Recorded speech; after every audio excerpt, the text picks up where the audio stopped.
Sungwoo demanda à Li Wei si ses esprits se trouvaient bien à Pékin. Elle lui confirma que c'était le cas et précisa qu'ils devaient être détruits par la magie. Sungwoo lui annonça alors qu'il comptait bientôt attaquer le serveur chinois et qu'il allait lui laisser une chance de récupérer ses esprits. Sur ce, Li Wei accepta sa proposition et lui remit la statue du démon. Une notification apparut, informant Sungwoo qu'il venait d'obtenir un objet appartenant à la faction ennemie, la statue du démon, un symbole de bénédiction.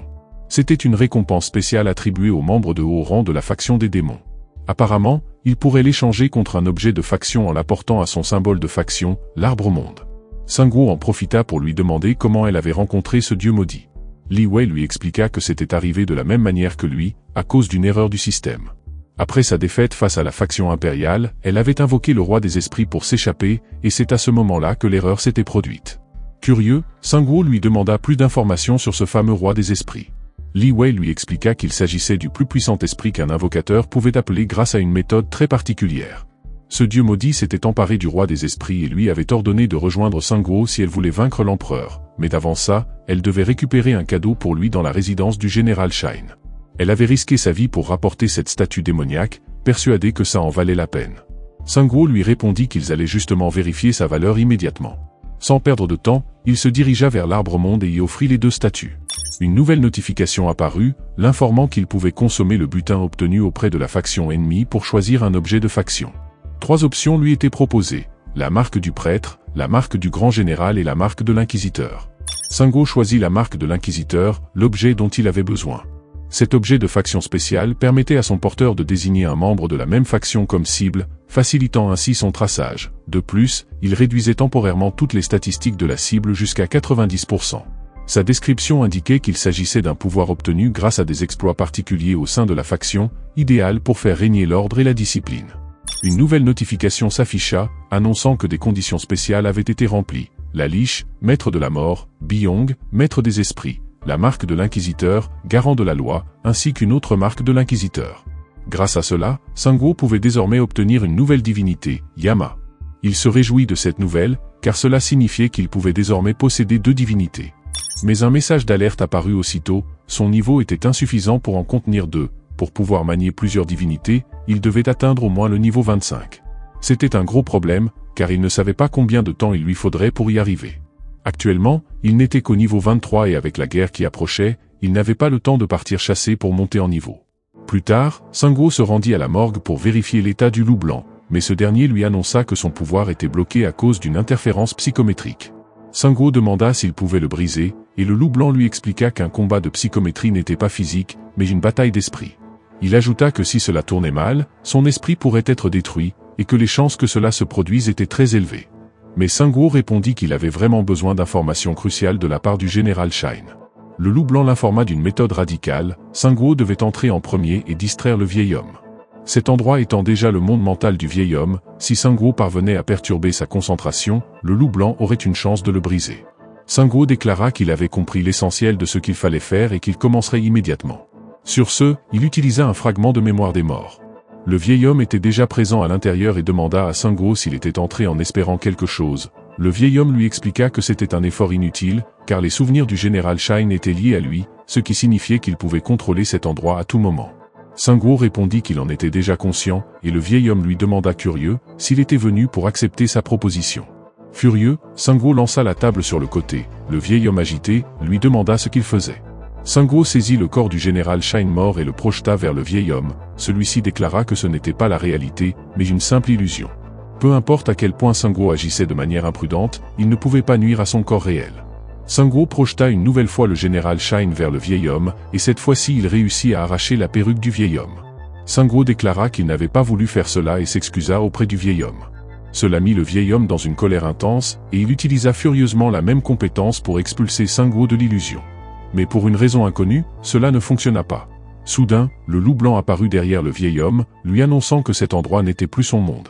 Le vieil homme refusa d'y croire, et le loup blanc demanda à Sungwoo ce qu'il avait fait pour faire perdre sa concentration au vieil homme. Sungwoo répondit qu'il avait simplement enlevé sa fausse perruque. Le vieil homme les supplia de le laisser partir, mais le loup blanc lui rappela qu'il savait déjà ce qui se passait au moment où l'on perdait le contrôle. Le loup blanc mordit alors le cou du vieil homme, une notification apparut, les informant que les souvenirs des morts s'entrelaçaient, révélant une scène cachée. Le loup blanc informa Sungwoo qu'il pouvait désormais voir plus de détails, un autre effet de la psychométrie dans le fragment de mémoire. Le général Shine se tenait aux côtés de ses stratèges en Chine, il déclara qu'avec cette armée, il remporterait également cette guerre. L'un de ses stratèges ajouta que personne ne pouvait arrêter leur grande armée, et qu'au moins, ils n'auraient pas à utiliser cette arme redoutable. Sungwoo fut alerté en entendant cela. Cette arme redoutable s'avéra être une porte des enfers. Un des stratèges demanda si Sa Majesté l'Empereur serait capable de contrôler ces monstres. Le général Shine l'informa que l'Empereur avait conclu un pacte avec le chef des abysses. Les monstres à l'intérieur de la porte des enfers combattraient pour eux à tout moment.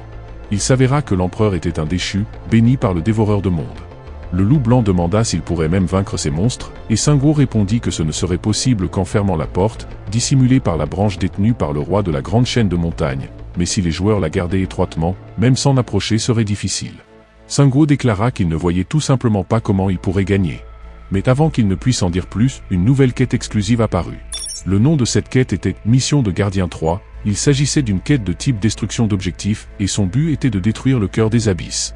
En récompense, il pourrait choisir entre une amélioration de divinité ou un ticket de changement de classe. Sungwoo avait prévu une invasion massive en provenance d'une autre dimension. En tant que gardien, il était responsable d'empêcher cette catastrophe. Les portes des abysses étaient toutes connectées à un seul monde, et en son centre se trouvait le cœur des abysses. Si vous le détruisez, vous ferez s'effondrer entièrement les abysses, coupant à jamais le lien entre les deux mondes. Si vous ne parvenez pas à conquérir les abysses dans les 48 heures suivant votre entrée, vous ferez face à une résistance farouche. Détruire le cœur des abysses fermera toutes les portes des abysses actuellement ouvertes dans le monde. Sungwoo pensa qu'en fin de compte, on attendait de lui qu'il s'occupe des abysses, et qu'il existait un moyen d'y entrer. Par le passé, il avait obtenu un parchemin de la porte des abysses auprès de pirates chinois, le nom de cet objet était « Porte des abysses, 2e étage ».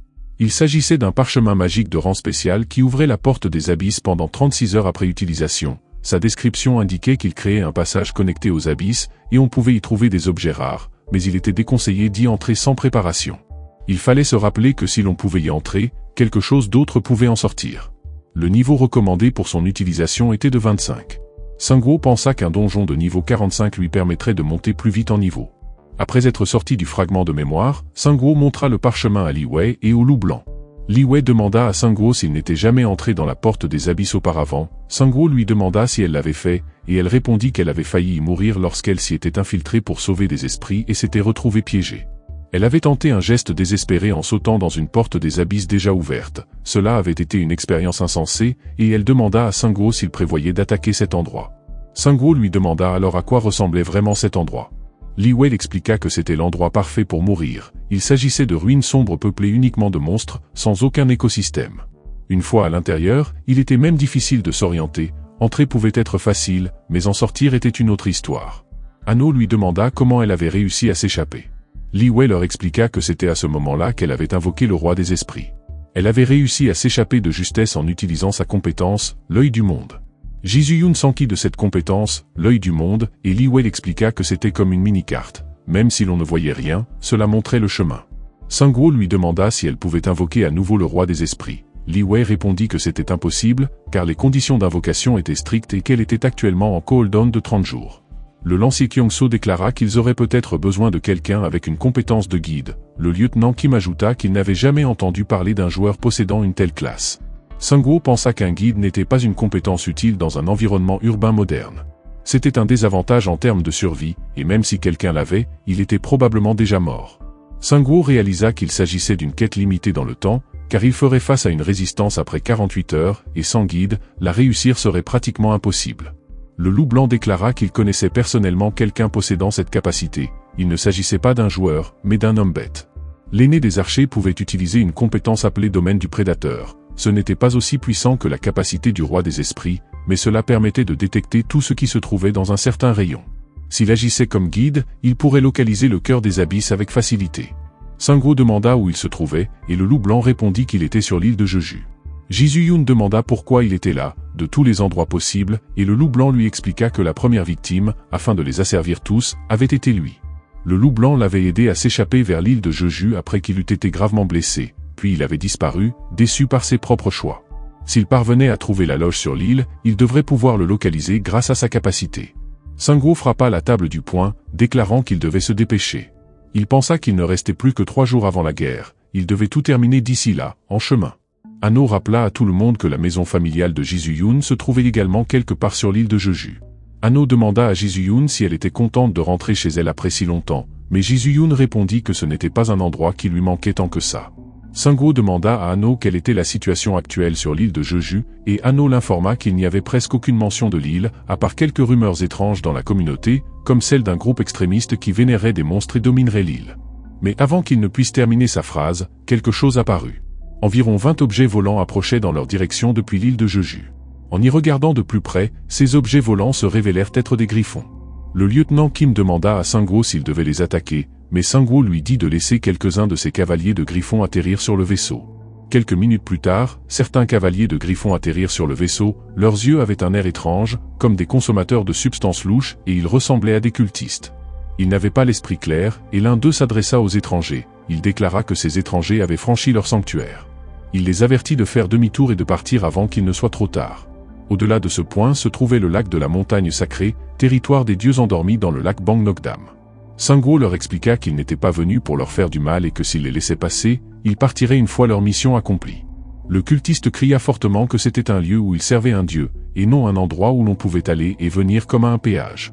Hanno leur cria en retour qu'ils étaient très populaires en Corée et qu'ils devraient consulter le serveur communautaire coréen pour comprendre leur puissance. Mais les cultistes lui rétorquèrent qu'ils avaient déjà détruit tous les objets possédés par des démons, comme les smartphones. Au milieu du chaos et des insultes échangées, l'un des cultistes reconnut Ji-Yoon. C'était Kang Tae-zo, un de ses anciens camarades de lycée. Il lui demanda si elle se souvenait de lui. Ji-Yoon répondit qu'elle se souvenait de lui, et il lui informa poliment qu'au-delà de ce point se trouvait le lac de la montagne sacrée. Ji-Yoon demanda si les membres de sa famille étaient en vie, mais Kang Tae-zo lui répondit que dans le sanctuaire, ceux qui n'avaient pas la foi ne pouvaient survivre. Il admit avoir mis le feu à leur salle de sport familiale. Il se moqua d'eux en disant que les membres de sa famille étaient très détestables, qu'ils se prenaient pour des supérieurs simplement parce qu'ils faisaient du sport depuis leur plus jeune âge. Il ajouta que peut-être Ji-Yoon les détestait aussi, car elle était la seule enfant d'une autre mère. Un autre cultiste s'intéressa à cette famille, et Kang Tae-zo lui expliqua que sa famille était célèbre. Son père dirigeait un dojo de Hapkido et changeait constamment de partenaire. Cela mit Sungwoo en colère, et il les avertit de bouger ou de subir un sort pire que la mort. Les cultistes prirent cette menace comme une déclaration de guerre et tentèrent de reprendre les airs aussi vite que possible. De plus, ils semblaient protégés par une sorte de bouclier. Alors que Sungwoo s'apprêtait à les éliminer, Ji-Yoon lui demanda d'arrêter, car elle voulait s'occuper d'eux elle-même. Ji-Yoon activa sa divinité, ce qui augmenta considérablement sa vitesse de mouvement. Elle tua de nombreux cultistes en quelques secondes seulement.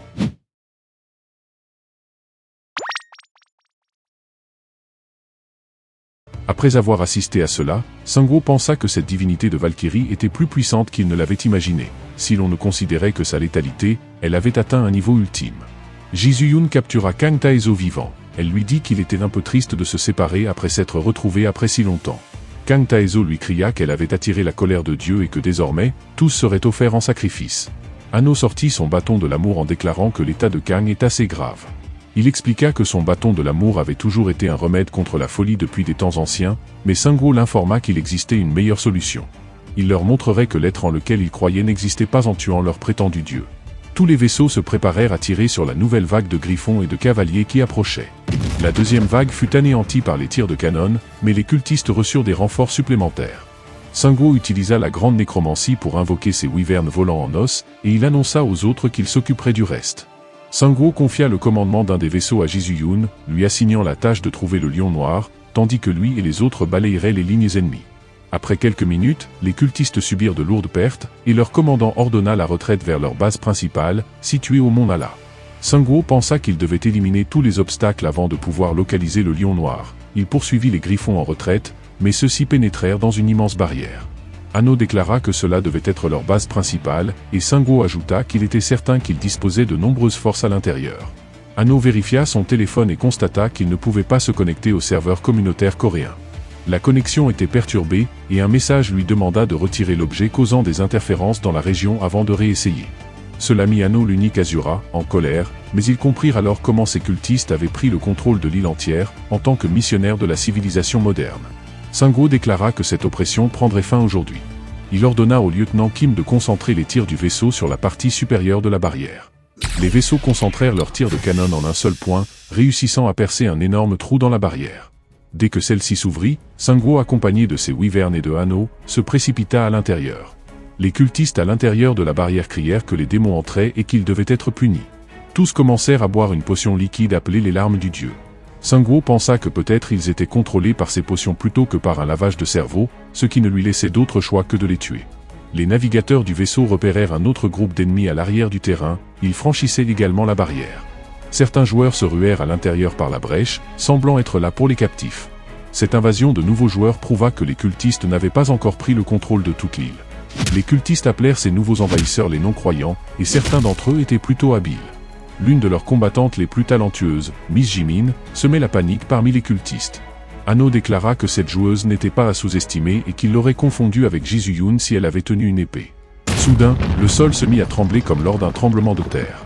Au sommet du mont Ulu, une grande quantité d'énergie se dispersa. Un des prêtres rituels tentait d'invoquer le dieu pour se débarrasser des démons qui corrompaient cette terre. Une énorme patte émergea d'un portail, il s'agissait du monstre de terrain Kumio, le prétendu dieu des cultistes. Le prêtre rituel fut ravi d'avoir pu contempler leur dieu avant de mourir, et un autre cultiste supplia Kumio de punir les démons. Sungwoo invoqua sa forme divine d'Anubis, il pensa que peut-être les herbes et les potions provoquant des hallucinations étaient l'effet de ce monstre. Pour un adversaire comme le Yokai Kumio, il avait l'opposant approprié, Sungwoo invoqua Imuji depuis les abysses. Kumio esquiva la première attaque d'Imuji en bondissant en arrière, mais le chevalier de la mort entrava ses mouvements en utilisant ses chaînes spectrales. Tandis que Kumio était distrait, Imuji parvint à l'enrouler. Par ailleurs, constatant que les cultistes n'avaient pas encore repris leurs esprits, Sungwoo leur annonça qu'il avait autre chose pour les guérir correctement. Il invoqua ses soldats squelettes pour maîtriser les cultistes de bas rang de l'autre côté. Imuji réussit à mordre le cou de Kumio. Après avoir tué Kumio, Sungwoo reçut 8 750 000 pièces d'or. Les cultistes se mirent à pleurer comme des nouveau-nés en voyant la chute de leur prétendu dieu. Sungwoo leur demanda si leurs yeux s'étaient enfin ouverts. De plus, il ressuscita leur dieu pour l'ajouter à sa collection. Kumio avait drop une perle de renard, souvent mentionnée dans le folklore. Il s'agissait d'un orbe légendaire, capable d'augmenter le mana maximal de 300 points. Une fois infusé de mana, il permettait de scanner une zone de 20 km pendant 1 minute, puis d'ouvrir un portail dans un rayon de 10 km. Son utilisation était toutefois limitée par un temps de recharge de 24 heures. C'était donc bien une perle imprégnée de pouvoir mystique. Sungwoo eut de la chance, car cet objet apparut au moment idéal et allait s'avérer très utile pour l'attaque à venir. Le lieutenant Kim informa alors Sungwoo que ses combattants étaient des survivants de l'île de Jeju. Contrairement aux fanatiques, ils avaient conservé leur lucidité.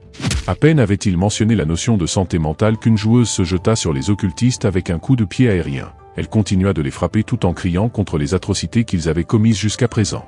Ano fit remarquer qu'elle était tout à fait saine d'esprit et ajouta qu'il aurait fait exactement la même chose à sa place. Après s'être défoulée, la joueuse s'excusa auprès de Sungwoo et de son groupe, expliquant que côtoyer ces cinglés pouvait rendre n'importe qui fou. Elle leur demanda alors si le monde extérieur allait bien, ce à quoi Ano répondit que c'était tout aussi insensé, à tel point que ses poings ne connaissaient jamais de repos. Elle leur remit ensuite un objet trouvé lors de leur affrontement contre les cultistes. Il s'agissait de l'artefact responsable du blocage des signaux. C'était un totem de rang héroïque appelé Secret Sodda, qui perturbait toutes les connexions à distance dans un rayon de 5 km. Si plus de 10 cultistes étaient liés à cet artefact, l'effet s'étendait sur une zone bien plus large. La joueuse expliqua que ces objets avaient été placés un peu partout sur l'île de Jeju, rendant leur destruction impossible à cause des monstres et des fanatiques. À ce moment-là, Li Wei arriva poursuivie par Miro qui crachait du feu derrière elle. Elle supplia Sungwoo d'intervenir face à cette créature, tandis que Ano lui reprocha d'être méchante avec leur adorable petit Miro. Sungwoo ordonna alors à Miro de revenir à ses côtés. Celui-ci glissa jusqu'à lui et soudainement, se mit à avaler la perle de renard légendaire d'un seul coup. Une notification apparut, indiquant que le dragon noir en pleine croissance était en train d'absorber un objet mystique, avec un compte à rebours affichant le temps restant avant la fin du processus. Sungwoo, réalisant qu'il venait de perdre un objet si précieux, eut l'impression que son âme quittait son corps, tandis que Ano suggéra de plonger une main dans la gueule de Miro pour récupérer l'orbe avant qu'il ne soit trop tard. Pendant ce temps, de l'autre côté Jisoo-yoon et le loup blanc arrivèrent à un chalet. Jisoo-yoon demanda à nouveau si l'indice concernant le lion noir se trouvait bien à cet endroit, ce que le loup blanc confirma une fois de plus. La plupart des monstres de l'intérieur des terres avaient été éliminés, mais cette montagne en était encore infestée. Soudain, une horde d'ogres surgit des bois, Jisoo-yoon s'en occupa en 1 minute à peine, avant de reprendre sa route avec le loup blanc. Sans perdre de temps, ils commencèrent à fouiller la cabane à la recherche d'indices. Le loup blanc informa alors Jisoo-yoon que le lion noir se trouvait avec des habitants de l'île, plus précisément avec des joueurs encore sains d'esprit, et non avec les cultistes fanatiques. Jisoo-yoon le félicita pour avoir trouvé sa localisation aussi rapidement. Le loup blanc expliqua que c'était sa spécialité, mais que le fait d'avoir côtoyé d'autres psychométristes lui avait beaucoup appris. Ji-Yoon lui demanda alors s'il pourrait lui retrouver d'autres personnes plus tard. Le loup blanc répondit qu'il avait une idée approximative de sa situation et que s'il trouvait du temps libre il l'aiderait certainement. Cela étant dit, ils embarquèrent à bord de leur vaisseau et retournèrent à la base des occultistes. Sang-woo leur demanda s'ils avaient trouvé le lion noir. Le loup blanc déclara que ce dernier était avec cette femme et se demanda ce qu'elle faisait ici. La joueuse s'enquit alors de la personne qu'il recherchait avant de soudainement reconnaître Ji-Yoon. Cette dernière l'appela « sœur », heureuse de se revoir en vie. Elles exprimèrent leur soulagement, tandis que Hanno fit remarquer que cette fille lui rappelait effectivement Ji-Yoon, ce qui expliquait bien des choses. Eoni se montra ravie de retrouver enfin sa sœur, et Ji-Yoon lui demanda des nouvelles du reste de leur famille. La jeune femme affirma que leur famille n'était pas du genre à tomber facilement et que tout le monde allait bien. Ji-Yoon avait perdu un doigt, mais ce n'était pas si grave.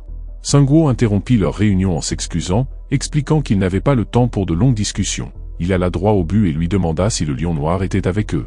Eoni assura qu'elle pouvait les conduire jusqu'à lui. Sans perdre de temps, ils se dirigèrent vers la base principale des rebelles.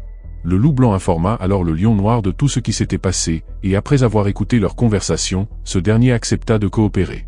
Sang-woo exprima sa surprise en constatant qu'il était plus raisonnable qu'on ne pourrait l'imaginer pour un collaborateur de la Société de l'Évolution.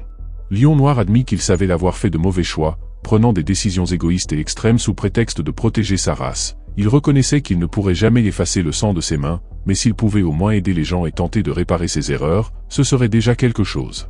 Sang-woo lui demanda alors s'il était capable de détecter un objet n'importe où.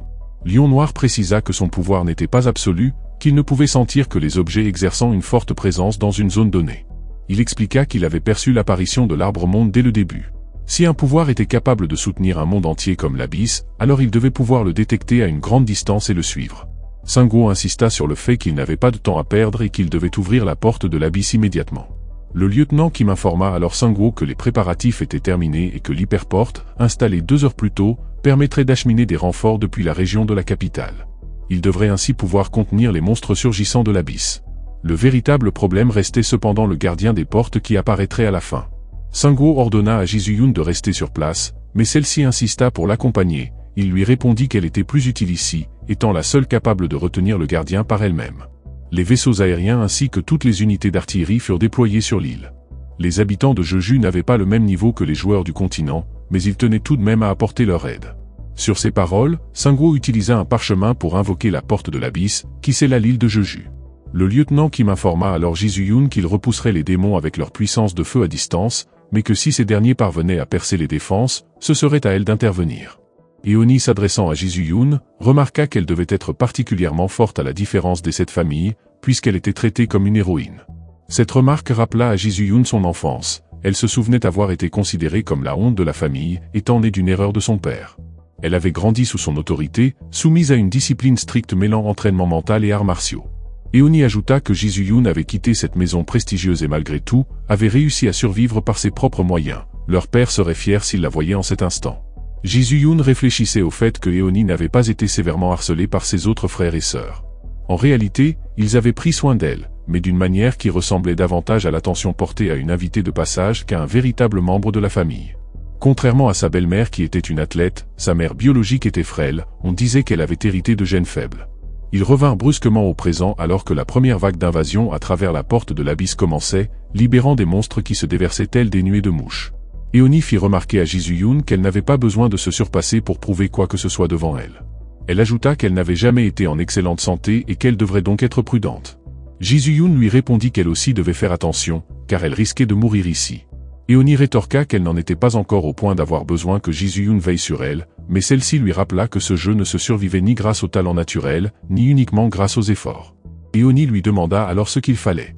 Ji-Yoon avoua qu'elle l'ignorait également, mais qu'elle était certaine d'être capable d'y arriver, car elle s'était déjà adaptée à cet environnement.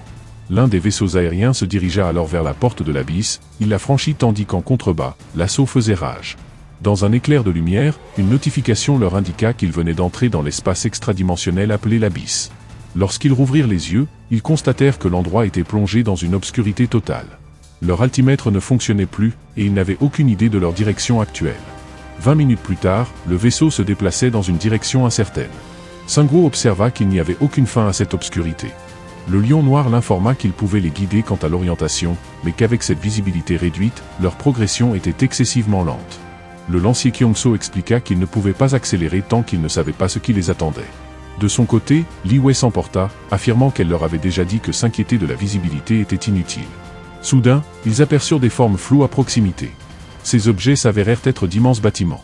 Ils appliquèrent rapidement des manœuvres d'évitement mais ordonnèrent néanmoins à tout le monde de se préparer à un impact. Malgré leurs tentatives pour modifier la trajectoire du vaisseau, celui-ci frotta contre certaines structures. Hanno s'exclama alors qu'il était convaincu qu'il s'agissait de constructions humaines et se demanda ce qu'elles faisaient dans l'abysse. Sangwoo partageait la même interrogation sans parvenir à trouver de réponse. Une fois de retour dans les airs, ils purent enfin distinguer quelque chose. En dessous d'eux, une véritable jungle d'immeubles d'appartements s'étendait. Hanno demanda à Sangwoo si cet endroit ressemblait à une réalité alternative de la Terre. Le lancier Kyongso pointa une direction où la tour de Séoul était visible, avec le quartier de Gangnam derrière elle. Sangwoo interrogea alors Li Wei sur ce qu'était réellement l'abysse. Celle-ci expliqua qu'à son entrée, elle avait été trop submergée pour bien observer les détails, mais qu'en y repensant, elle se souvenait avoir aperçu Shanghai. Sangwoo lui demanda si elle suggérait que cet endroit était la Terre. Li Wei réfuta cette idée, soulignant que cet espace devait être différent, puisque Shanghai n'était pas en ruine et que Séoul était toujours intact. Brusquement, le lion noir déclara qu'il ressentait quelque chose, il les informa qu'une pulsation massive émanait du sol, semblable à un battement de cœur. Il précisa que ces vibrations se propageaient à travers tout cet univers. Sangwoo lui demanda alors de quelle direction cela provenait, et le lion noir désigna l'ouest. Sangwoo supposa qu'il s'agissait du cœur de l'abysse et ordonna à ses hommes d'orienter le vaisseau à pleine vitesse vers l'ouest. En chemin, Hanno fit remarquer que plus ils observaient cet endroit, plus il ressemblait à la Terre. Le lancier Kyongso se demanda pourquoi on aurait recréé la Terre de manière aussi fidèle. Deux opérateurs les informèrent alors qu'ils venaient de détecter quelque chose d'immense droit devant eux. Bientôt, ils découvrirent les ruines de Yeouido ainsi qu'un arbre-monde, qui ne se trouvait pas très loin de là. En voyant l'arbre-monde, le lancier Kyongso et Li Wei furent pris de peur. Sangwoo comprit alors précisément où ils étaient, et Hanno lui demanda s'il était déjà venu ici en secret. Sangwoo était désormais certain qu'il s'agissait d'une mauvaise fin, c'était exactement le même cadre que dans la zone de prophétie. Une mauvaise fin, encore ?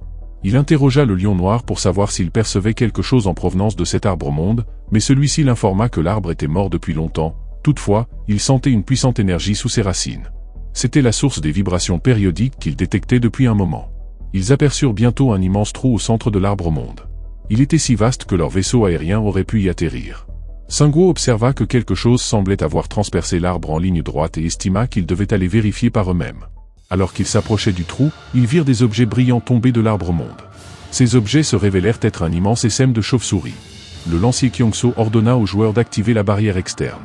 Sangwoo demanda à Kyongso d'utiliser les lianes de l'arbre-monde et de foncer vers le trou à pleine vitesse. Li Wei suggéra qu'elle pouvait aider Sangwoo s'il décidait d'y aller seule. Elle avait perdu tous ses esprits de haut rang, mais en tant que meilleure joueuse d'un serveur, elle pouvait encore être utile. Hanno exprima son envie de les accompagner, faisant valoir qu'il était le seul joueur coréen doté de 6 bras. Sangwoo demanda à Li Wei si elle connaissait ces créatures, mais elle répondit ne jamais les avoir vues auparavant. Elle précisa qu'elle était entrée dans l'abysse par une autre porte que celle ouverte par Sangwoo. Selon elle, la porte de Sangwoo se situait au 2e étage, tandis que la sienne était à un autre niveau, ce qui pouvait signifier qu'il s'agissait d'endroits différents. Sangwoo réfléchit alors à l'hypothèse que chaque étage représentait un monde distinct. Il n'avait aucune preuve, mais cette idée n'était pas absurde. Il déclara que ce lieu avait peut-être été abandonné après avoir atteint une mauvaise fin. Li Wei s'interrogea sur la manière d'éviter un tel sort. Sangwoo avoua qu'il n'en avait aucune idée non plus. Hanno commenta qu'un jeu finissait toujours par être abandonné, même avec une bonne fin, une fois que les joueurs perdaient tout intérêt. Sangwoo songea alors qu'il devait peut-être croire en les paroles de cet être qui souhaitait voir ce jeu s'effondrer. Il invoqua ses sbires ainsi que Victor et le chevalier de la mort à l'intérieur de l'abysse. Il s'empara ensuite d'une liane de l'arbre-monde, un équipement spécial de rang mythique. Il savait que si une extrémité était fixée quelque part et l'autre attachée à un objet, la liane pouvait exercer une force de traction immense. Il appliqua alors sa compétence de forge d'armes d'os sur cette liane. Li Wei lui demanda ce qu'il comptait d'en faire. Sangwoo expliqua que cela l'aiderait à accumuler de l'expérience et de l'or. Pendant ce temps, les joueurs lui signalèrent que les canons étaient inefficaces contre les chauves-souris. L'une des raisons pour lesquelles il était venu ici était d'atteindre le niveau 25, afin de pouvoir équiper la divinité de Yama. Or, tirer simplement avec les canons ne lui permettrait pas de gagner de l'expérience ni de l'or. Li Wei utilisa sa compétence appelée mur fluide, une barrière créée avec des esprits, bien qu'elle ne puisse tenir longtemps. Dès que les chauves-souris atteignirent la barrière, elles ralentirent légèrement. C'est précisément à ce moment que Sangwoo ordonna à ses sbires de lancer les racines, et les lianes désormais imprégnées d'armes d'os, réussirent à éliminer un grand nombre de chauves-souris sans même avoir besoin d'attaquer directement. À chaque chauve-souris tué, une notification s'affichait pour les informer qu'ils avaient éliminé un être extradimensionnel, une créature de rang intermédiaire, et obtenu 850 000 pièces d'or pour chaque élimination. Anno leur annonça que les chauves-souris faisaient demi-tour et revenaient en SM, tandis que Li Wei lui reprocha d'avoir affirmé avoir 6 bras, alors qu'il n'en utilisait que 4.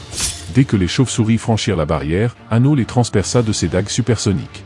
Chaque élimination renforçait à la fois ses capacités défensives et offensives. Anno informa Sungwoo qu'il retenait les chauves-souris de toutes ses forces, mais que celles-ci allaient bientôt percer la défense par un autre point. Sungwoo leur demanda de tenir encore un peu, car il était en train d'imprégner les corps des chauves-souris d'une pression intense. Pendant ce temps, les squelettes trolls dévoraient les chauves-souris mortes et commençaient à grimper le long de l'arbre-monde. Anno atteignit sa limite et ne put plus les retenir. Soudain, un sbire troll surgit de la barrière, juste à côté de lui. En l'espace de 20 secondes, toutes les explosions de cadavres sous haute pression furent prêtes et explosèrent simultanément. Sungwoo créa un bouclier d'armes en os pour protéger le vaisseau des déflagrations, tandis que les chauves-souris furent anéantis par l'explosion. Avec cette dernière attaque, Sungwoo tua un nombre si important de chauves-souris qu'il monta rapidement au niveau 24. Un coup dur venait d'être porté à l'SM, et les joueurs profitèrent de cette opportunité pour se précipiter vers le trou à bord de leur vaisseau. Cependant, les chauves-souris restantes se regroupèrent rapidement et se lancèrent à leur poursuite. Sungwoo imprégna son arme du maximum de bombardements spectraux possibles. Dès qu'ils pénétrèrent dans l'ouverture de l'arbre-monde, il déclencha les bombardements pour éliminer ceux qui les suivaient. Il savait toutefois que cela ne suffirait pas à ralentir les chauves-souris pour longtemps et qu'elles finiraient par reprendre la chasse. Il quitta alors le vaisseau et ordonna à son équipage de le stationner. Il devait sceller l'ouverture et commença immédiatement à utiliser son art de la fabrication en os. Le lancier Kyongso ordonna à tous les joueurs possédant des compétences de scellement d'aider Sungwoo. Dès que l'ouverture fut scellée, Sungwoo demanda au lion noir où se trouvait le cœur de l'abysse. Ce dernier lui indiqua qu'il se trouvait juste en dessous d'eux. Cependant, son pouvoir ne permettait que de repérer une direction générale, sans révéler le chemin exact. Il leur faudrait donc le chercher par eux-mêmes. L'un des joueurs les informa alors qu'un passage descendait à cet endroit, mais précisa qu'il était extrêmement sombre et profond.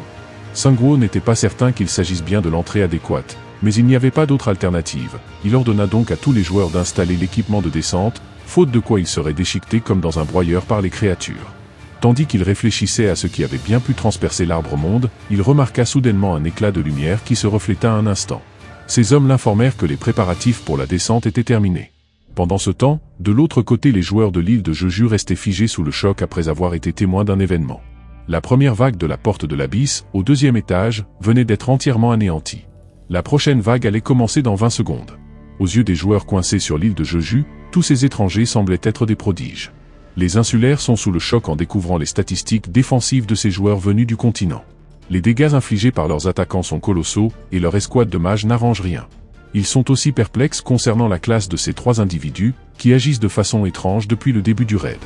Après un rapide échange d'analyse, Jimin explique que la progression rapide de Jisoo-Yoon est logique, surtout qu'elle possède un deck. À ce moment-là, Jisoo-Yoon lui lance un regard froid et lui demande de s'éloigner. Jimin, surpris, lui demande pourquoi il doit reculer. Elle lui répond calmement que Tsa est sorti plus tôt que prévu. C'est alors qu'un bruit sourd retentit. Le gardien de la porte, un mini-boss menant au repère du démon, fait irruption du portail. D'un simple coup de sa baguette, il libère des ondes d'énergie puissantes. Les insulaires de bas niveau ressentent une pression écrasante, comme si une entité d'une autre dimension s'était matérialisée. Leurs statistiques chutent brutalement de 50%. La pression s'intensifie encore lorsque le gardien accentue ses attaques avec sa baguette. Mais l'atmosphère change lorsque Jisoo-Yoon active sa divinité. D'un coup de tête, elle se lance à l'assaut du gardien. Elle invoque simultanément ses 2 guerriers tigres.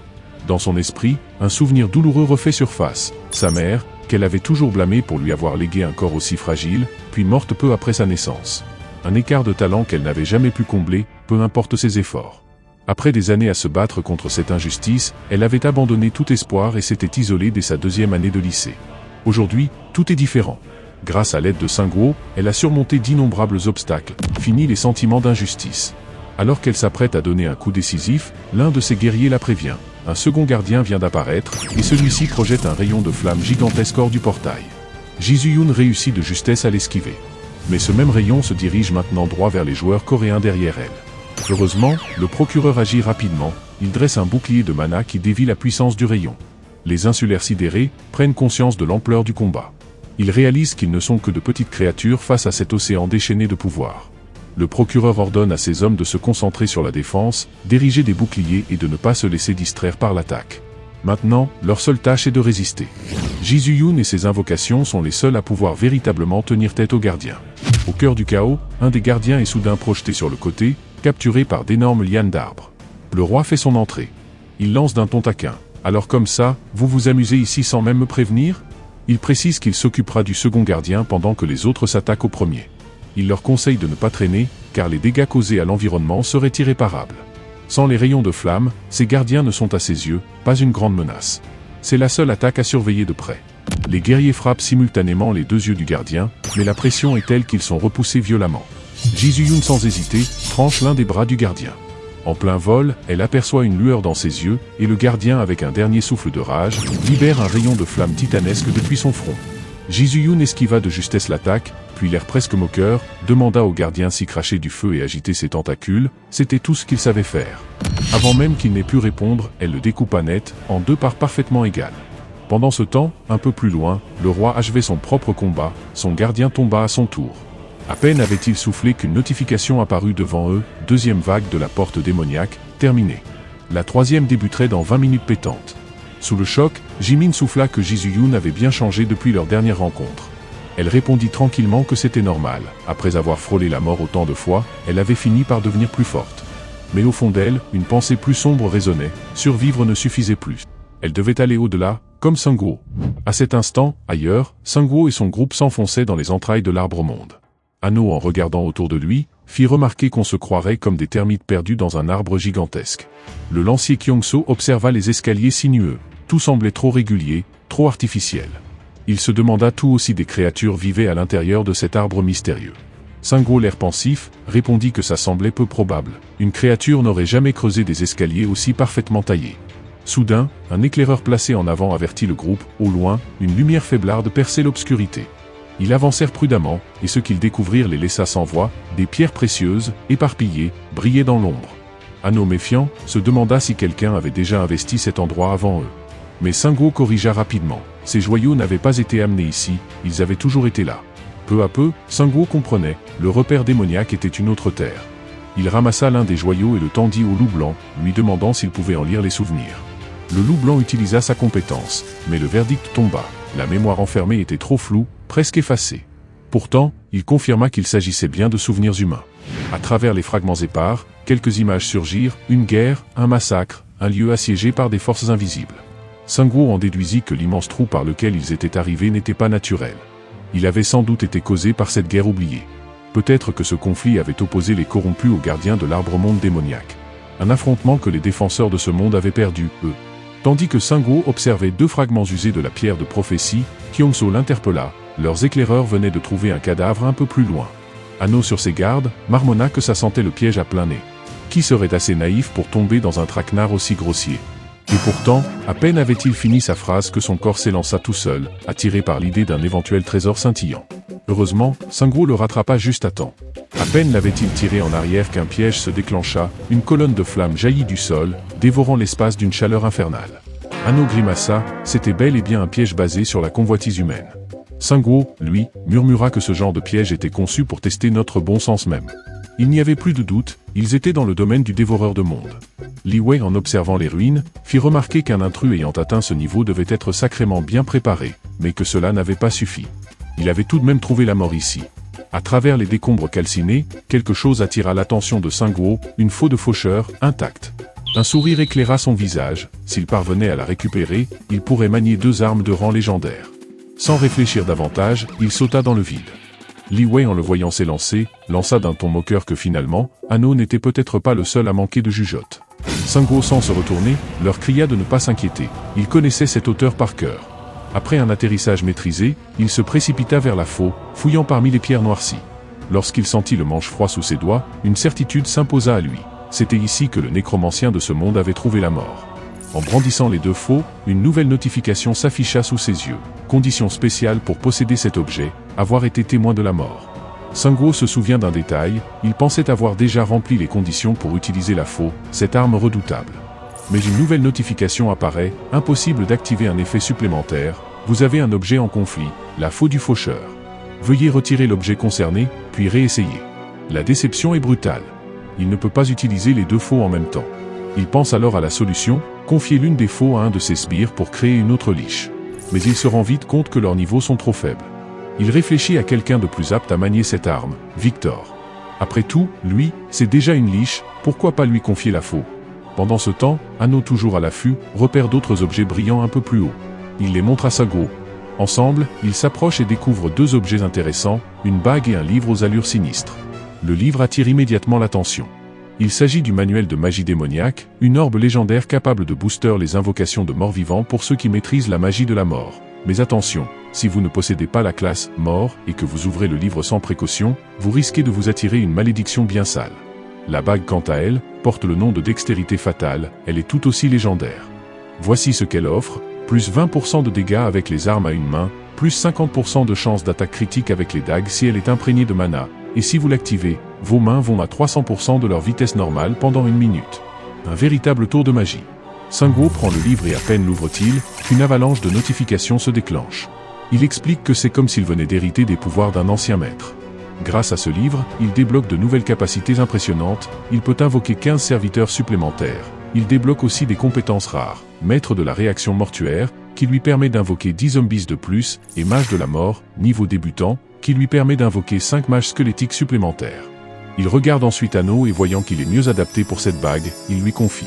Anno, touché par ce geste, lui lance, un peu ému, « À part mes parents, t'es le seul à vraiment te soucier de moi. » Sanguo, concentré, commence immédiatement à créer des mages squelettiques. Il sait que plus loin dans la grotte, des gardes ou des monstres plus puissants les attendent. Ils ne sont pas seuls, et ils devront faire face à bien pire.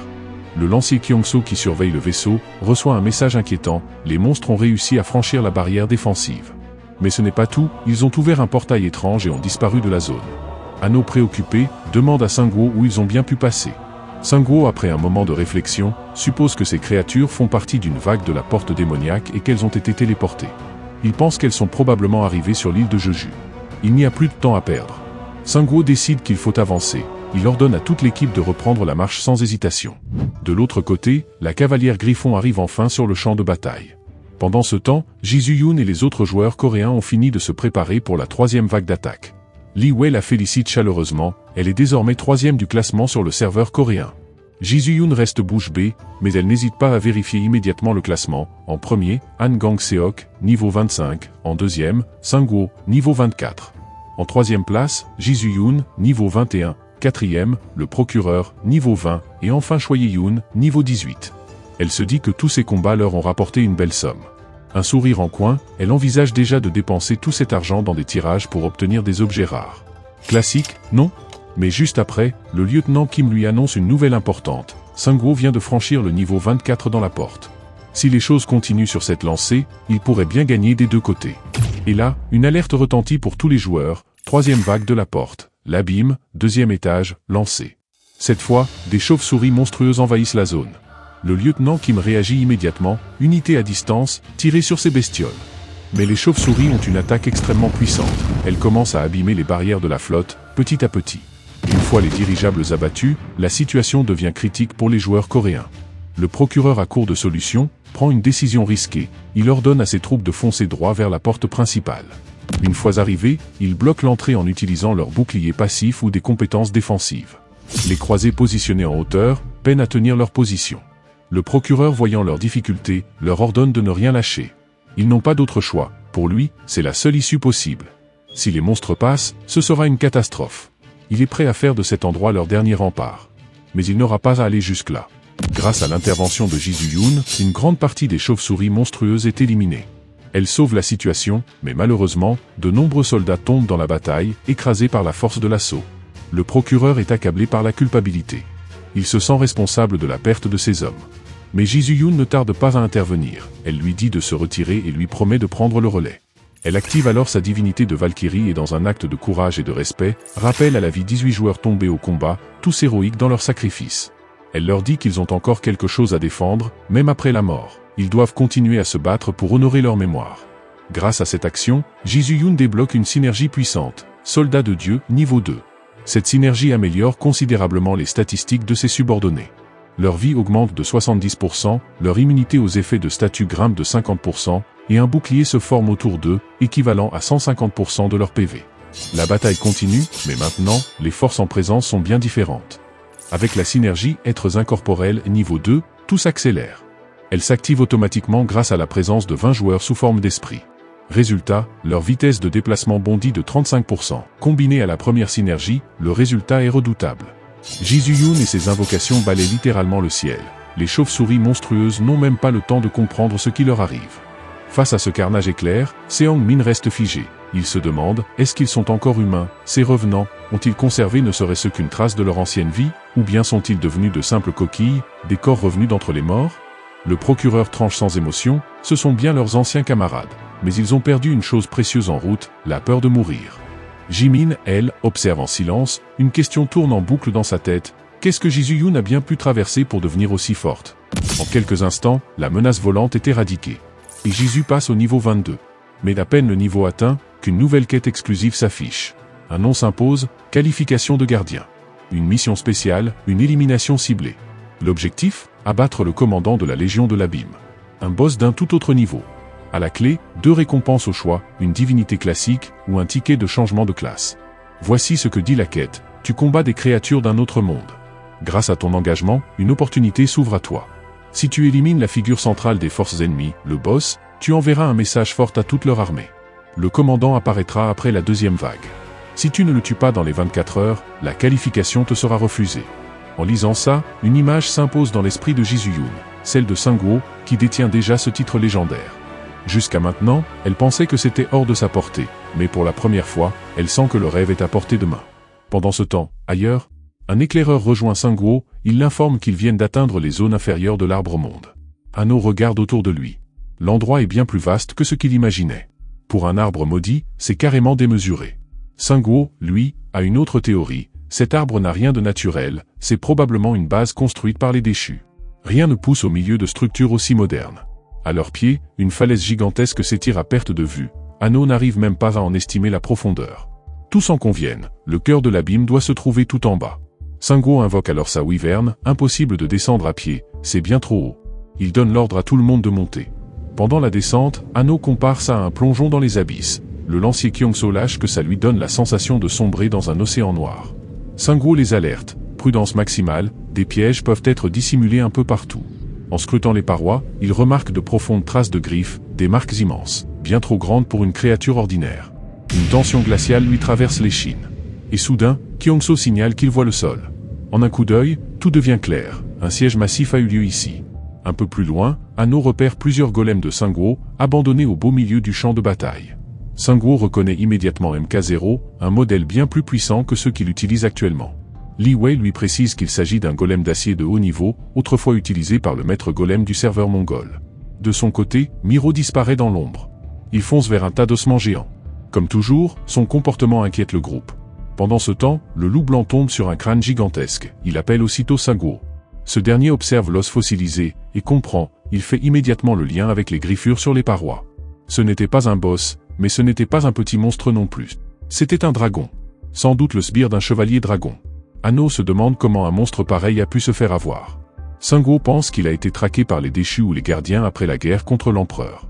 Et il se dit que leur prochain combat sera sans doute contre ce dragon-là. Il demande alors à Kyongso de fouiller toute la zone. C'est peut-être leur seule chance de comprendre comment cette bête a été tuée. Après un petit moment, Kyongso revient avec un objet trouvé près de l'aile du dragon, un nœud sacré d'origine inconnue. C'est un objet créé par un joueur, mais on ne sait pas exactement à quoi il sert. D'après la description, il est fait avec des matériaux spéciaux, mais comme il a perdu sa source d'énergie, il ne fonctionne plus vraiment. Anno imagine que les déchus ont peut-être utilisé des branches de l'arbre-monde pour bloquer les ailes du dragon. Et Sungwo confirme que c'est possible, mais uniquement dans un endroit aussi confiné. En plein vol, ça n'aurait pas marché. Le loup blanc utilise alors une compétence pour en apprendre plus sur le combat. Il découvre que le dragon s'est battu comme un fou, même attaché. Après s'être écrasé, il est resté allongé sans réagir, malgré les attaques, comme s'il essayait de protéger quelque chose. C'est à ce moment-là que Li Wei appelle Sungwo, elle vient de trouver une épée gigantesque juste à côté du dragon. Une arme légendaire de rang mythique, nommée Ascalon. Voici ce qu'elle fait, plus 5% à toutes les stats, plus 10% de résistance magique, et surtout, un effet « tueur de dragon » qui triple les dégâts contre les ennemis de type dragon.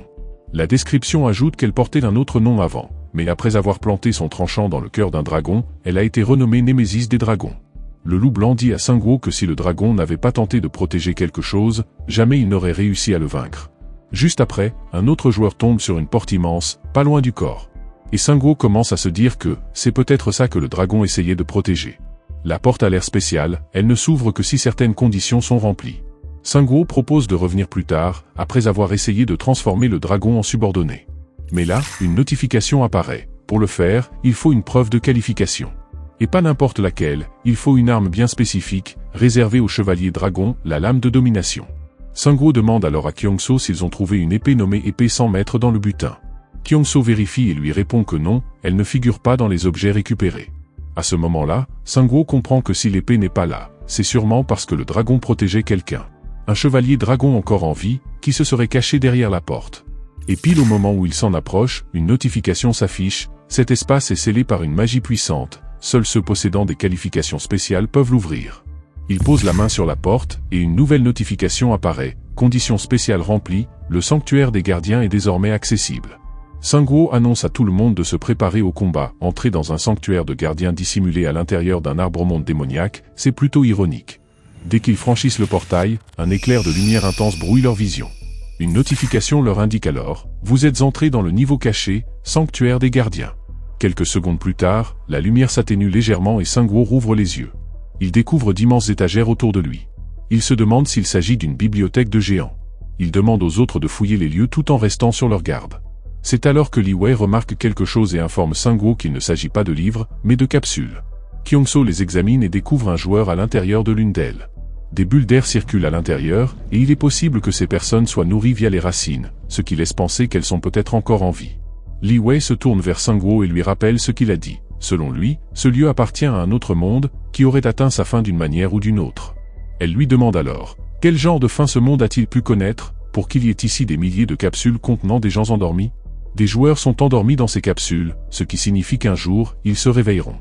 Un peu plus tard, il trouve une nouvelle porte, et Sungwoo demande à tout le monde de se préparer au combat. Pendant ce temps, il se dit que le cœur qu'il cherche doit se trouver là-dedans. En entrant dans la pièce, une notification apparaît, ils ont pénétré dans le berceau du champion. La salle est envahie de racines dans toutes les directions. Sungwoo demande aux autres de considérer tout l'environnement comme un ennemi potentiel. En s'enfonçant un peu plus dans la pièce, il tombe sur une autre capsule. Anno se demande s'il y a un humain ou une bête à l'intérieur. Sungwoo, lui, sent que cette capsule dégage une aura complètement différente. Il a l'impression de ne pas faire face à une personne, mais à une entité écrasante venue d'une autre dimension. Soudain, une notification s'affiche. Le champion du 31e monde, le dévoreur de mondes, est apparu. À ce moment-là, la capsule éclate, l'eau s'en échappe, et le champion en sort en déclarant qu'il ne s'attendait pas à ce que le nécromancien vienne jusqu'ici. Il dit à Sungwoo qu'il est bien trop imprudent. Sungwoo lui demande alors qui il est vraiment. Le champion répond qu'il est un joueur, un gardien, un seigneur des ténèbres et le dévoreur de mondes.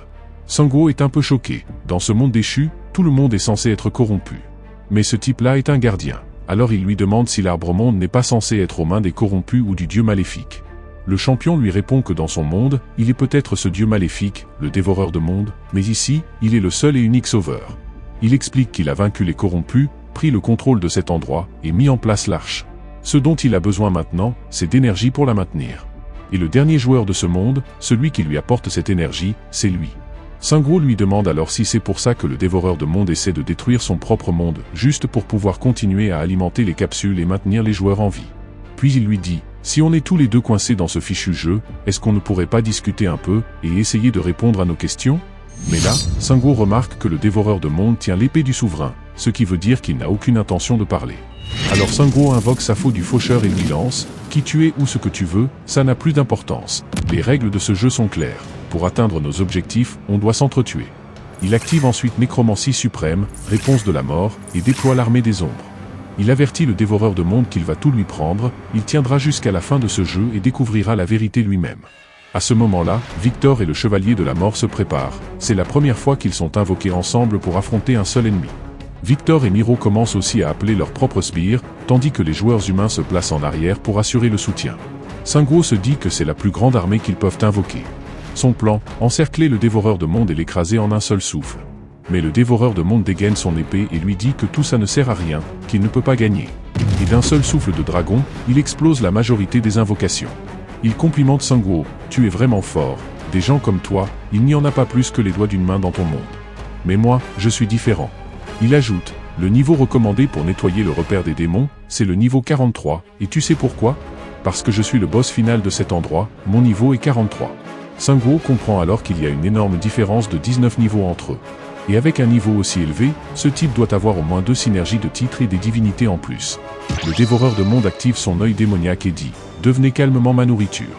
La pression dégagée est énorme et insupportable, la plupart des joueurs perdent pied, incapables de résister à sa puissance. Alors que le combat faisait rage, Sungwoo parvenait à peine à contenir les assauts furieux du dévoreur du monde, c'était une lutte désespérée. Et soudain, une notification surgit devant lui. Il était désormais digne. Ce simple mot, pourtant, changeait tout, il venait d'atteindre le niveau nécessaire pour affronter une divinité. Et ce pouvoir nouvellement acquis ne se limitait pas à lui seul, il rejaillissait aussi sur ses alliés. La lionne rouge, qui l'observait depuis la ligne de front, ne put s'empêcher de le dire tout haut, elle sentait en lui une puissance rare, un pouvoir qu'on ne pouvait trouver que chez un dragon ou un arbre-monde. Le dévoreur, lui, confirma cette impression, mais à sa manière. Il déclara qu'il n'était pas seulement le maître d'un dragon. Il avait tué l'un d'eux, bu son sang, et plus encore, il était le dragon. Celui qui avait dévoré l'arbre-monde et absorbé jusqu'à sa dernière goutte d'essence. Et il ne laissa à personne le temps de répondre. En un éclair, il lança une attaque tranchante. Sungwoo esquiva de justesse. Un bond de côté, et il atterrit lourdement, juste à temps pour voir le sol exploser sous l'impact de la frappe. Une simple attaque, qui aurait pu le réduire en poussière. Il n'hésita pas plus longtemps. Il dégaina Winter Predator, son arme fétiche, et ordonna aux mages en arrière-ligne de maintenir la bête à distance à l'aide de sorts à large portée. Il ouvrit le feu, encore et encore, mais chaque balle était tranchée net. Le dévoreur les balayait comme de vulgaires projectiles, sans même ralentir. Derrière lui, Li Wei et les autres mages préparaient une puissante incantation de zone. L'énergie magique crépitait dans l'air. Mais au moment crucial, tout bascula. Une alerte surgit, effet actif, terreur draconique. Ce pouvoir annihilait toute volonté chez les êtres moins puissants que son utilisateur. Les mages paralysés par la peur furent réduits au silence, incapables de prononcer le moindre mot. Sungwoo, désormais seul, cherchait désespérément une faille, il activa alors la fonction tir concentré de Winter Predator. Une attaque puissante, mais surtout une diversion. Car à peine le projectile tiré, il utilisa sa compétence mouvement d'ombre et réapparut dans le dos du dévoreur. Il ne perdit pas une seconde, il activa bombardement spectral, la compétence ultime de sa faux de faucheur. Une pluie de coups s'abattit sur la créature. Mais, le dévoreur survécut. Pire encore, son corps se métamorphosa, il semblait insensible. Il affirma que ce genre d'attaque n'avait tout simplement aucun sens ici. Était-ce une invincibilité temporaire? Sungwoo se le demandait. Mais la forme instable du monstre ne dura pas. Il redevint ce qu'il était. Et puis il parla, il dit à Sungwoo d'abandonner, que même s'il survivait à ce combat, il mourrait quand même dans son propre monde. Alors Sungwoo lui demanda, parlait-il de la porte ouverte à Jeju, celle qui menait au repère démoniaque? Au fond de lui, il le savait, l'ennemi avait raison, il n'y avait aucun avenir. Même s'il s'en sortait vivant aujourd'hui, ce ne serait qu'un sursis. Mais il ne pouvait pas se permettre d'échouer. Il devait gagner. Il fallait qu'il trouve un moyen de vaincre, mais avec les forces actuelles, c'était tout bonnement impossible. Il lui faudrait une puissance bien au-delà de ce qu'il possédait. Et c'est à cet instant que le dévoreur du monde fonça sur lui pour l'achever. Mais une silhouette s'interposa, le chevalier de la mort. Il se dressa entre Sungwoo et la créature, prêt à encaisser l'impact. Le dévoreur s'arrêta net. Son regard était fixé sur l'épée que tenait le chevalier. Il tendit une main, comme pour s'en emparer, et déclara que cette arme ne devait jamais être maniée par un être comme lui. Il lui demanda s'il savait seulement ce qu'était cette lame. Le chevalier impassible répondit qu'il le savait parfaitement. N'était-ce pas, dit-il, l'épée des vaincus? Celle que les déchus serraient entre leurs doigts, dans les deux mondes? Une lame parfaitement adaptée, à eux deux. Mais le dévoreur s'emporta. Il refusa qu'on tourne ainsi les choses en dérision. Il affirma que personne ne pouvait comprendre ce qu'il avait dû sacrifier pour manier cette arme. Tous les alliés qu'il avait perdus. Tous ceux qu'il avait dû abandonner. Lui, qui n'avait autrefois que la fuite pour survivre. Lui, si faible, qu'il n'existait que sous la protection des autres. Mais il le savait. Un jour, tout changerait. Et pour que ce jour arrive, il avait dû tout sacrifier. Absolument tout. Cette épée, dit-il, représentait sa force, la force acquise au prix de son sang, et d'une patience infinie. Alors il lança un ordre sec au chevalier de la mort, lâche cette arme. À cet instant précis, Sungwoo donna un ordre froid et net. Le chevalier de la mort devait laisser tomber son épée. Sans hésiter, celui-ci s'exécuta, murmurant des excuses à l'avatar de la faim. Ce dernier, visiblement perturbé, sembla un instant perdu dans ses pensées. Sungwoo, implacable, s'adressa alors à l'avatar, déclarant qu'il incarnait à la perfection l'inutilité. Il avait enfin compris pourquoi ce monde avait sombré. Ses alliés morts pour lui avaient été l'échec de son propre investissement. Sungwoo poursuivit, affirmant que le chevalier dragon de son propre monde était tout autre. Certes, il ne l'avait rencontré que brièvement, mais cet homme n'avait jamais reculé, ni sacrifié quiconque. Au contraire, même dans la mort, il avait fait le choix de confier l'avenir à d'autres. Piqué au vif, l'avatar de la faim lança un défi à Sangwo, s'approcher et répéter ses paroles en face. L'orgueil de l'avatar venait de se réveiller, et Sangwo savait qu'il avait frappé juste. Maintenant, l'avatar ne voyait plus que lui. Profitant de la diversion, Sangwo transmit un message au chevalier de la mort via son serviteur mage. Ce qui se passa ensuite dépassa toute attente. La faux du faucheur de ce monde se révéla. Le chevalier de la mort, en remplissant toutes les conditions, entama une transformation en liche. Ce processus déclencha une synergie rare, demandant la présence de 4 liches dans une même équipe pour activer la manifestation du livre de l'Apocalypse. Cette synergie cachée, de type classe, nécessitait non seulement 4 liches mais aussi leur maîtrise de la magie de la mort. Grâce à cela, une compétence exclusive choisie aléatoirement pouvait atteindre son rang ultime. Mais ce n'était pas tout, l'utilisateur obtenait également l'autorité des 4 cavaliers de l'Apocalypse. Soudain, l'avatar de la faim manifestement déstabilisé, se mit à poser des questions. Il voulait savoir ce que Sangwo venait de faire. Ce dernier sentit qu'il n'était plus confronté à la colère habituelle de son adversaire, mais à quelque chose de bien plus complexe. Il demanda alors à l'avatar s'il était confus. L'avatar, dans un souffle de surprise, révéla qu'il n'avait jamais entendu parler d'une compétence transcendante. Toujours persuadé que le rang ultime était le sommet, il était sidéré par l'autorité des 4 cavaliers de l'Apocalypse. Une compétence passive transcendantale qui, tant que la synergie du livre de l'Apocalypse était active, conférait une série d'effets pendant 60 minutes. Autorité de la guerre, l'utilisateur pouvait invoquer et commander l'armée de l'Apocalypse, scellée dans l'abysse. Autorité de la famine, un sanctuaire de mort, de 10 km de rayon, serait créé, connectant ce monde à l'abysse. Autorité de la pestilence, les dégâts magiques de zone et les effets de magie maudite étaient augmentés jusqu'à 400%. Autorité de la mort, chaque mort survenant autour de l'utilisateur renforçait ses compétences de 1%. L'avatar, dans un cri de rage, refusa d'accepter cette réalité. 2 faux de faucheurs, 4 liches réunis au même endroit? Impossible selon lui. Une telle synergie ne pouvait pas exister, c'était une aberration. Sangwo, d'un calme glacé, songea que même selon les règles du jeu, cette configuration frôlait l'impossible. 3 liches seulement pouvaient exister dans ce monde, et réussir à infiltrer un autre monde déjà tombé pour obtenir une 4e liche était un exploit en soi. Cette synergie presque inaccessible, avec son rang transcendant, avait son prix. Sangwo lança alors à l'avatar que même s'il prétendait connaître la fin du jeu, il ne le comprenait pas vraiment. L'avatar rétorqua avec toute sa certitude que cela ne changerait rien.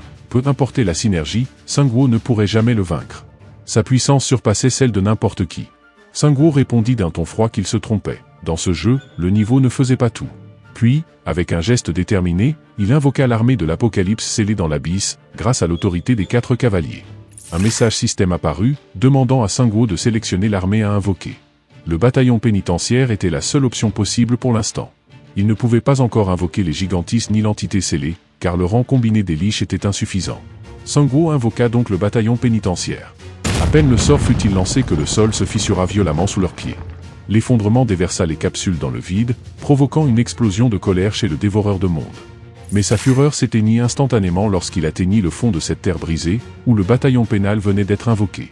Sangwo, désormais maître de l'armée des prisonniers de l'Apocalypse, observait avec calme.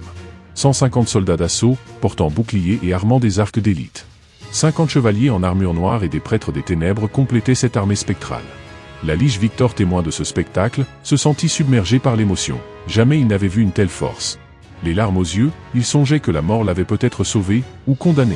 Sangwo activa sa 2e compétence, une notification surgit instantanément à l'écran. La région de 10 km autour de lui venait de devenir un sanctuaire de la mort. Un vaste espace fusionnait temporairement avec l'abîme, créant une zone de superposition. Dès cet instant, les morts-vivants bénéficieraient d'une amélioration progressive de 10% en attaque et en défense chaque minute. De plus, une vague aléatoire de zombies 100 mètres jusqu'à 5 à la fois, surgirait régulièrement du néant. L'espace autour du dévoreur de mondes se transformait lentement, englouti par l'abîme. Sangwo esquissa un sourire en songeant qu'il était peut-être temps de lui prouver qu'il avait tort de penser qu'il était invincible. Les zombies se ruèrent sur le dévoreur, mais ce dernier les réduisit en cendres d'un simple souffle draconique. Cependant, une nouvelle vague apparut aussitôt formée en une muraille de boucliers. Le dévoreur trancha sans effort ses obstacles, mais cette fois, la situation était différente. Là où il avait balayé les précédentes invocations de Sangwo en un clin d'œil, il semblait maintenant peiner. Le temps était son ennemi. L'épuisement se lisait sur son visage, ce qui était étrange pour un combattant de niveau 43. Même le tsar, qui était bien moins puissant, n'avait pas montré de signe de fatigue dans une bataille similaire. Sungwoo en conclut rapidement, le corps du dévoreur de mondes n'était plus dans un état normal. Il fit alors appel au spectre à l'aide de son éventail billon. Ces derniers commencèrent à utiliser toutes ses armes de haut niveau, bombardant l'adversaire avec des attaques incessantes. Sungwoo comptait sur la répétition des frappes pour fatiguer son ennemi et dans l'espoir, voir une brèche se former dans sa défense. Il lança une pluie de projectiles. À chaque attaque, le dévoreur ripostait avec son souffle dévastateur, mais soudain, l'arme de l'ennemi se retrouva scellée pendant 5 minutes, piégée par la compétence chaîne du combattant. Sungwoo sentit la victoire à portée de main, il venait de lui enlever sa seule véritable arme. Sungwoo s'adressa à lui, implacable, lui faisant comprendre que le niveau seul ne suffisait pas à garantir la victoire. Le dévoreur à bout de force, se résigna à combattre à pleine puissance, il frappa le sol de toutes ses forces, le faisant se fissurer. Du magma jaillit des profondeurs, engloutissant tout dans un brasier infernal. Il avoua alors à Sungwoo qu'il s'était retenu jusque-là, épargnant les créatures démoniaques pour préserver l'arche. Mais à présent, dans cette nouvelle zone, il n'avait plus rien à perdre. Sungwoo le corrigea froidement, il se trompait. Le dévoreur jusqu'alors imitant les humains, venait de dévoiler sa véritable nature. Et invoquer de telles abominations était une erreur fatale. À cet instant, les invocations de Sungwoo fondirent sur la vague de créatures démoniaques.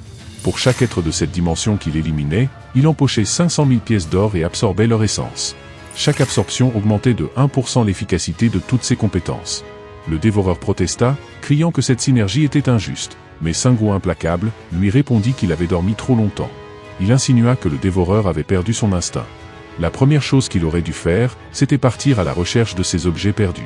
C'est alors que Sungwoo réalisa que ses spectres avaient discrètement dérobé l'épée du dévoreur pendant sa distraction. Il se dit que si l'adversaire ne possédait plus de cartes secrètes, il pourrait enfin en finir. Mais tout à coup, les attaques des créatures cessèrent brusquement, une nouvelle présence, différente de tout ce qu'il avait affronté jusqu'à présent, se fit ressentir. Une entité gigantesque fit son apparition, le deuxième commandant général du repère démoniaque.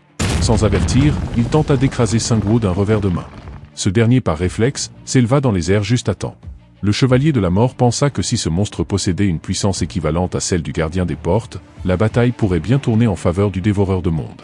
Sungwoo donna immédiatement l'ordre à son armée de l'abîme de retenir cette créature. Le monstre tira de son dos une branche massive qui l'abattit sur les morts-vivants, écrasant une partie de l'armée. Mais, malgré sa force brute, les attaques physiques ne suffisaient pas à éliminer les morts-vivants. Brusquement, la créature ouvrit son abdomen, révélant une poche visqueuse remplie d'une substance nauséabonde. Elle y plongea les corps brisés, les empêchant de se régénérer. Sungwoo ne put s'empêcher de faire une remarque ironique. Le dévoreur de mondes ne s'était entouré que de créatures aussi répugnantes que lui. Le dévoreur répondit que c'était la seule option pour survivre dans un tel enfer, devenir le roi des enfers. Cette créature, ajouta-t-il, faisait partie des plus terribles créatures créées par la faim. Ce n'était pas une proie, mais un prédateur. Soudain, le dévoreur de mondes s'embrasa d'un feu sombre, proclamant que l'équilibre penchait désormais en sa faveur. Il reconnut que Sungwoo était remarquable, mais que ses limites avaient été atteintes. Sans un mot, Sungwoo saisit l'épée Balmain, annonçant au dévoreur qu'il venait de forger une nouvelle légende. Cette épée mythique à 2 mains, Balmain, ou l'âme du souverain, augmentait toutes ses statistiques de 6 points, ignorait 30% des défenses de l'adversaire, offrait l'effet tueur de dragon et infligeait des dégâts supplémentaires aux créatures de type dragon.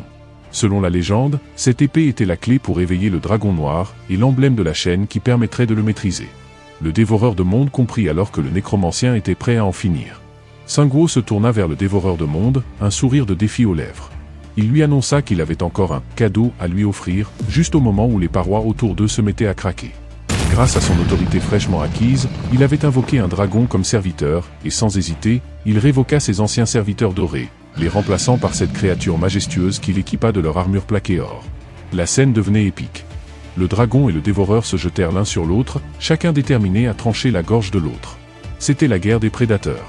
Le monstre tenta de projeter une vague de magma avec ses yeux, mais le dragon implacable fracassa l'un d'eux sous la pression.